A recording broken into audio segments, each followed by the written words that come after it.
राधे राधे दोस्तों, कैसे आप सब। दोस्तों, हमारे YouTube चैनल पर आपका स्वागत है। हमारे इस चैनल को सब्सक्राइब कीजिएगा और हमारे वीडियो को लाइक, शेयर और कमेंट ज़रूर कीजिएगा। दोस्तों, जैसा कि हम सभी लोग जानते हैं कि अभी अधिक मास का महीना जो चल रहा है, और ऐसे ही दोस्तों अधिक मास की पूर्णिमा पर इस वर्ष 1 अक्टूबर के दिन गुरुवार का दिन भी पूर्णिमा पड़ रही है। अधिक मास या मल मास की पूर्णिमा का विशेष महत्व होता है। इस दिन श्री लक्ष्मी नारायण की पूजा करने से स्नान और दान का भी विधान माना गया है। पूर्णिमा के दिन दोस्तों या एक दिन पूर्व लोग श्री सत्यनारायण की व्रत करते हैं और उनकी पूजा आराधना भी करते हैं। अधिक मास के शुक्ल पक्ष की पूर्णिमा तिथि का प्रारंभ दोस्तों 30 सितंबर के दिन बुधवार के दिन हो जाएगा और रात में 12:25 से शुरू हो जाएगा, जो अगले दिन 1 अक्टूबर गुरुवार के दिन देर रात 2:34 तक पूर्णिमा रहेगी। और इस तिथि में दोस्तों स्वार्थ सिद्धि योग भी बन रहा है। राहु काल दोपहर 1:39 से शुरू होकर दोपहर 3:09 तक का रहेगा। उस दिन दोस्तों पूरे दिन पंचक भी रहने वाला है। दोस्तों, ऐसी मान्यता है कि पूर्णिमा का व्रत करने पर समस्त इच्छाओं की पूर्ति की जा सकती है। धन संपत्ति सुख वैभव में भी वृद्धि की जा सकती है। इस व्रत के प्रभाव को यदि कुंवारी कन्या करें तो उन्हें सुयोग्य वर प्राप्त होता है, और यदि युवक करें तो उन्हें सुशील पत्नी प्राप्त होती है। दोस्तों, इस बार अधिक मास की पूर्णिमा के दिन स्वार्थ सिद्धि योग भी बन रहा है और 1 अक्टूबर को पूर्णिमा तिथि अर्धरात्रि के बाद रहेगी। उत्तरा भाद्रपद नक्षत्र में वृद्धि योग, स्वार्थ सिद्धि योग और गुरुवार के सहयोग ने इसे और भी प्रभावशाली बना दिया है।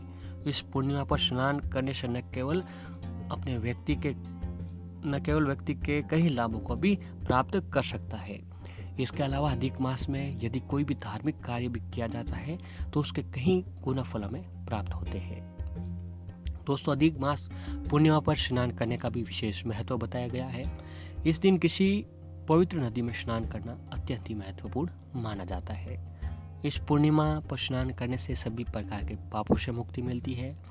लेकिन यदि दोस्तों कोई व्यक्ति अधिक मास पूर्णिमा में स्नान नहीं कर सके तो उन्हें अपने घर पर ही जो वो स्नान करते हैं तो उन्हें नहाने के पानी में थोड़ा सा गंगा जल मिलाकर स्नान कर सकते हैं। तो दोस्तों, ये जो स्नान करते हैं आपको गंगा नदी के समान ही स्नान जो माना जाएगा। इस दिन किसी पवित्र नदी में स्नान करने से पूरे अधिक मास के स्नान के फलों की प्राप्ति होती है और उसके व्यक्ति के सभी पाप जो है वह धुल जाते हैं। दोस्तों, मान्यता है कि इस दिन को स्नान करने के लिए अत्यधिक महत्वपूर्ण माना जाता है। इसके अलावा अधिक मास की पूर्णिमा पर किसी तीर्थ स्थान पर जाकर स्नान करना भी काफ़ी शुभ माना जाता है। इस स्थान से न केवल किसी व्यक्ति के सभी पाप भी धुल जाते हैं, बल्कि उसे सभी सुखों की प्राप्ति होती है और उस घर में हमेशा सुख समृद्धि भी बनी रहती है।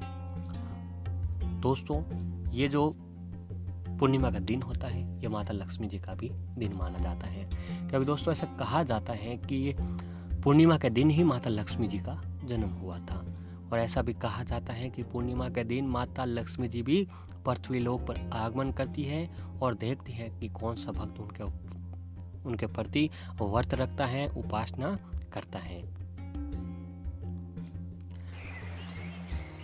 दोस्तों, पूर्णिमा की रात को पूर्ण चंद्र के दर्शन होते हैं, अर्थात आकाश में पूर्ण उजाला। जैसे अमावस्या पर नकारात्मक शक्ति जागृत रहती है, उसी तरह दोस्तों पूर्णिमा के दिन सकारात्मक शक्ति भी अपने चरम पर होती है। यदि इस दिन हम अपने कर्मों से नकारात्मक शक्तियों की कृपा पा लें तो हमारा भाग्य भी बदल जाता है और हम हमेशा सुख समृद्धि से जीवन व्यतीत करते हैं। हमारे घर में हमेशा सुख समृद्धि बनी रहती है।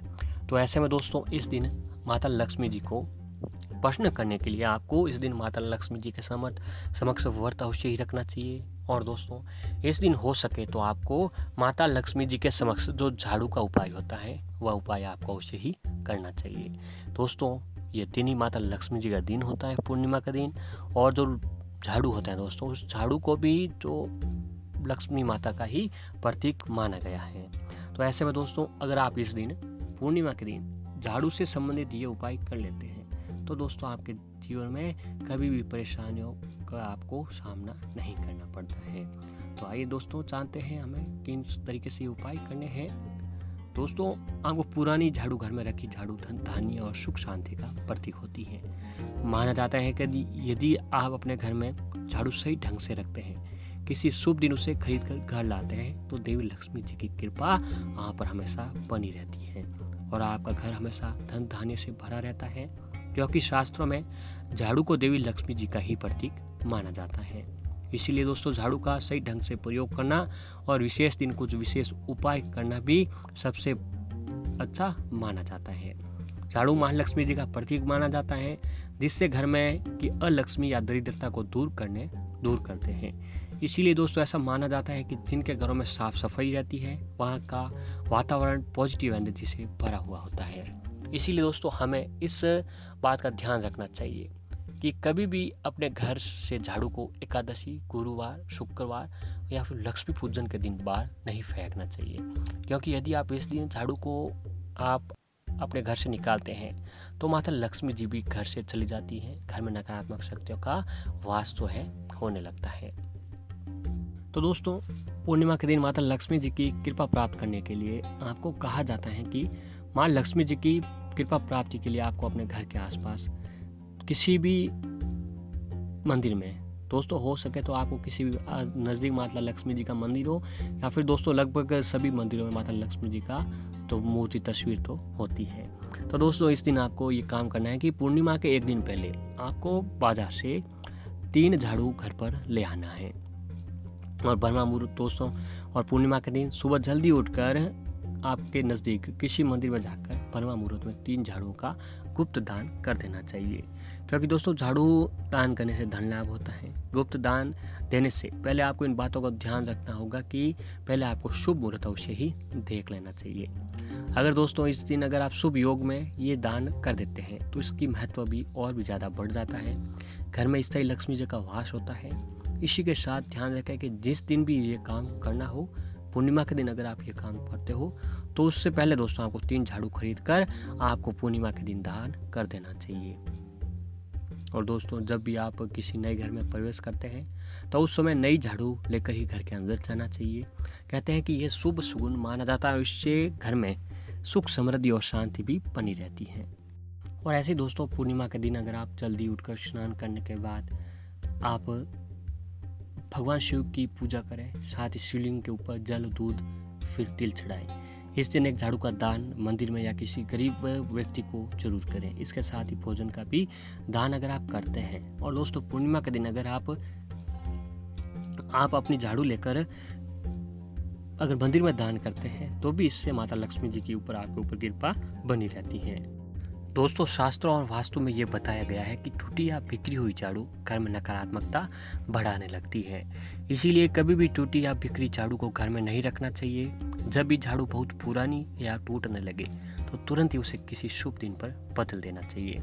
माना जाता है कि दोस्तों टूटी हुई झाड़ू के नकारात्मक प्रभाव से घर में परेशानियां बढ़ने लगती हैं, घर में दरिद्रता भी आने लग जाती है। दोस्तों शास्त्रों के अनुसार प्रत्येक पूर्णिमा के दिन सुबह पीपल के वृक्ष पर माँ लक्ष्मी जी का आगमन होता है। इसीलिए यदि आप धन की इच्छा रखते हैं तो इस दिन सुबह उठकर नित्य कर्मों से निवृत्त होकर पीपल के पेड़ के नीचे माता लक्ष्मी जी का पूजन करें। लक्ष्मी जी को घर पर निवास करने के लिए आमंत्रित करें। इससे लक्ष्मी जी की कृपा आपके ऊपर हमेशा बनी रहती है। और पूर्णिमा के दिन दोस्तों सुबह के समय हल्दी में थोड़ा पानी डालकर उससे घर के मुख्य दरवाजे प्रवेश द्वार पर ओम या स्वास्तिक बनाना चाहिए। इससे घर में नेगेटिव एनर्जी का भी प्रवेश नहीं हो पाता है। प्रत्येक पूर्णिमा पर शुक्रवार सुबह के समय आपको घर के मुख्य दरवाजे पर आम के ताजे पत्तों से बनाए हुए तोरण अवश्य ही बांधे। इससे हमेशा घर में शुभता बनी रहती है। तो दोस्तों अगर पूर्णिमा के दिन आप झाड़ू से जुड़े ये उपाय कर लेते हैं तो माता लक्ष्मी जी की कृपा आप पर बनी रहती है और हमेशा आपके घर में सुख समृद्धि जो है बनी रहती है।